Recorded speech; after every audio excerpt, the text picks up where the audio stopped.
Bugün yeni dil öyrənməkdə və beynin inkişafında hansı metodlar, yöntəmlər varsa, onu axtarışında oluram mən. Ümumiyyətlə, çünki özüm də yeni dil öyrənirəm, hər dəfə də yeni bir mərhələ. Bir poliglotun videosuna rast gəldim və sonra başladım onu izləməyə. Çox maraqlı bir məlumatlar var orada. Bu insan 12 dil bilir. Əgər kiməsə maraqlıdırsa onun haqqında yazın direktdən, mən onun adını sizinlə bölüşüm.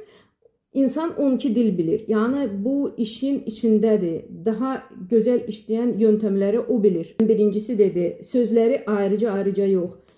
Sözləri ifadə içində öyrənmək lazımdır və öyrəndin, hazır bir ifadəni öyrənirsən, onun içindəki əsas feilə nəzər yetirirsən və o cümləni azı 10 dəfə bir dəfəyə təkrar eləyirsən, yəni. Bir oturuşa bir 10 dəfə hər ifadəni təkrar eləyirsən və mən də həmişə öz tələbələrimə demişəm, 2 il bundan öncə də bir marafon keçirirdik. Orada da mən videolarımı paylaşırdım. O videolarda neysə izah edirdim qrammatikanı, sonra da yazırdım məsələn. Özüm deyirdim səslə, deyirdim ki, siz məni dinləyin və sonra azı 10 dəfə təkrar edin. Azı 10 dəfə deyirdim. Əlbəttə ki, başqa bir məqamlar da var. İzləyirəm artıq bu poliglotu mən, amma onları tədricən sizinlə də bölüşəcəm və əlbəttə ki, artıq öz tədrisimdə də bunu işlədəcəm və tələbələrimə bunu məsləhət görəcəm və onlardan bu məqamların üzərində işləməyə əlbəttə ki, tələb eləyəcəm.